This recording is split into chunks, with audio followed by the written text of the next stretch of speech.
Assalamualaikum warahmatullahi wabarakatuh. Balik lagi ke proses pembelajaran biologi. Nah, di semester lalu kita sudah mempelajari tentang apa itu mikroorganisme. Ada yang ingat apa itu mikroorganisme? Mikroorganisme adalah makhluk hidup yang sangat kecil dan dibutuhkan mikroskop untuk kita mengamatinya. Mikroorganisme terdiri dari 4 kelompok. Yang pertama ada virus, yang kedua monera, yang ketiga protista, dan yang keempat ada jamur.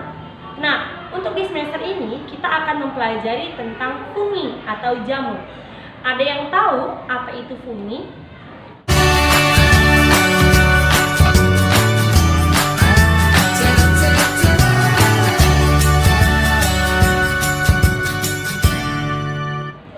Fungi atau yang biasa dikenal dengan jamur adalah mikroorganisme yang bersifat eukariotik dan memiliki ciri khas dinding sel yang tersusun oleh kitin. Fungi tidak memiliki klorofil sehingga tidak dapat melakukan fotosintesis atau bersifat heterotrof.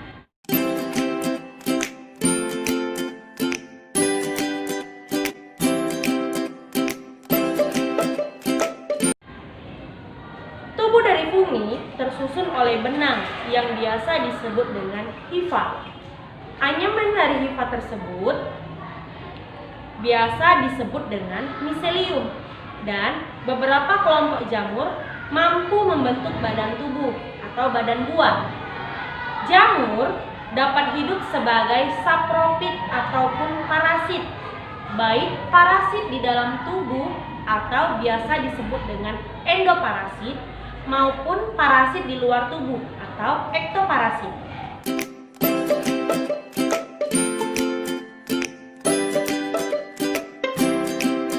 Fungi mampu memperoleh nutrisinya dengan cara menyerap dan kemudian menyimpan cadangan makanan dalam bentuk glikogen.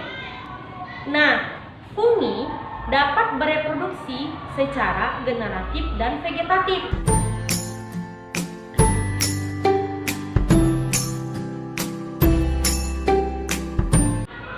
Dan memiliki siklus atau fase diploid yang sangat singkat.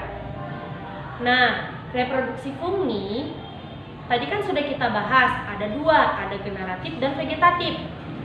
Fungi berkembang biak dengan cara menghasilkan spora, yaitu berupa struktur berupa bening dan tebal dan tidak berkecambah, dapat menghasilkan individu yang baru.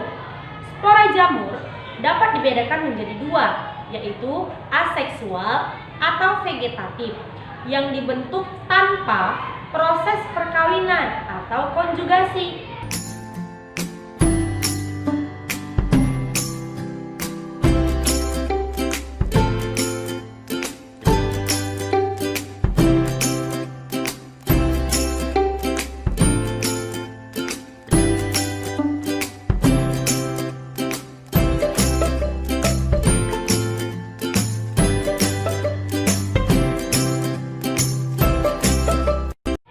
Dan spora seksual atau generatif yang dilalui oleh proses perkawinan atau konjugasi.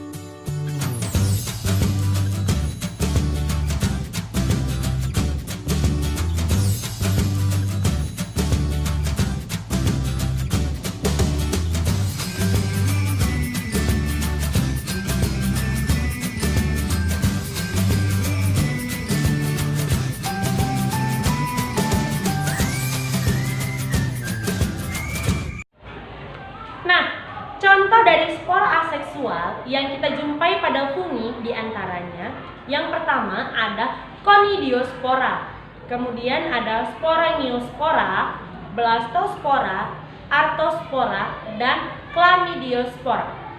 Sedangkan spora seksual yang dijumpai pada fungi pada proses konjugasi terbagi menjadi 3. Yang pertama ada Ascospora yang dibentuk di dalam ascus. Kemudian ada Basidiospora yang dibentuk di dalam basidium. Dan yang terakhir ada Zygospora yang dibentuk di dalam Zygosporidium.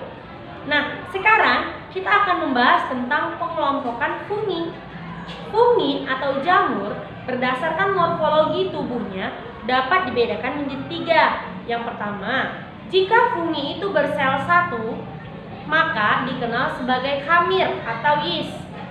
Sedangkan apabila tubuhnya berupa benang atau hifa atau cendawan saja, maka disebut dengan kapang.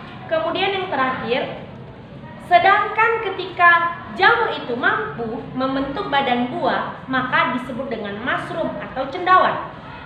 Nah, kemudian fungi dapat kita kelompokkan lagi berdasarkan spora seksualnya. Berdasarkan spora seksual yang dihasilkan fungi dapat kita kelompokkan menjadi 4. Yang pertama ada zygomicota, yang kedua ada basidiomycota, yang ketiga ada ascomycota, dan yang terakhir ada deuteromycota.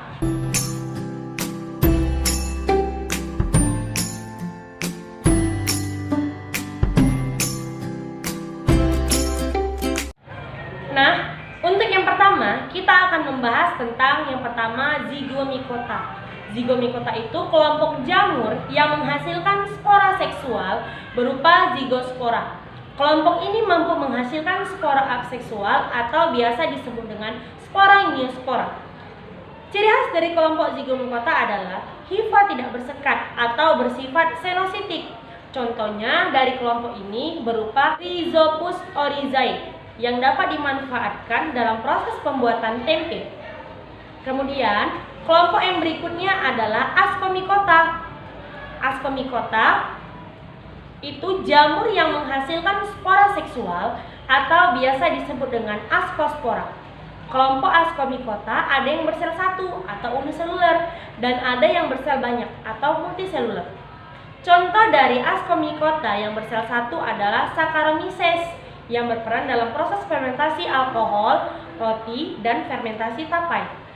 Kemudian kelompok ascomycota yang bersel banyak atau multiseluler contohnya yaitu Penicillium yang berperan sebagai proses pembentukan antibiotik. Kelompok ini berkembang biak secara aseksual dengan cara membentuk conidiospora.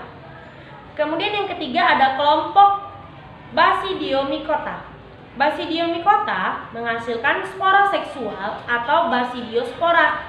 Selain mampu menghasilkan basidiospora sebagai spora seksual, kelompok ini juga mampu menghasilkan spora aseksual yang biasa disebut dengan conidiospora.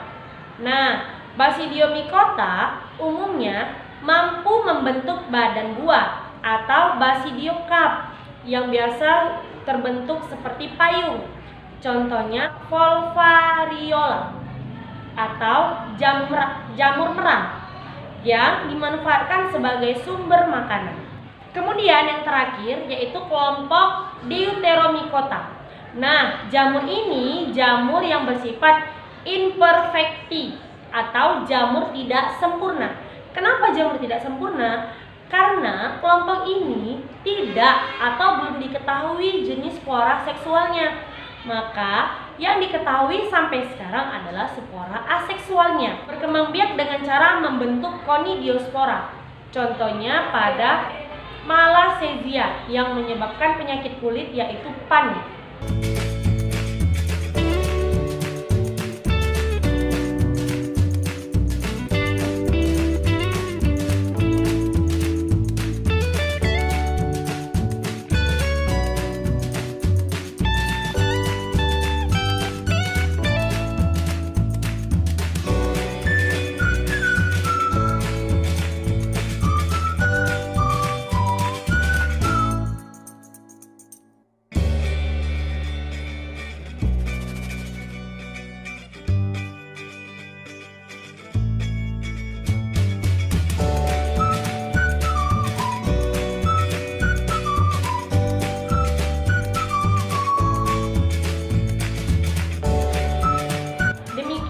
Pembelajaran dari Bunda. Nah, untuk tugas kalian cari sistem reproduksi pada jamur Zygomicota, Basidiomycota, Ascomycota, dan Deuteromycota. Sampai di sini video pembelajaran dari Bunda. Lebih dan kurang harap dimaafkan. Saya akhiri. Assalamualaikum warahmatullahi wabarakatuh.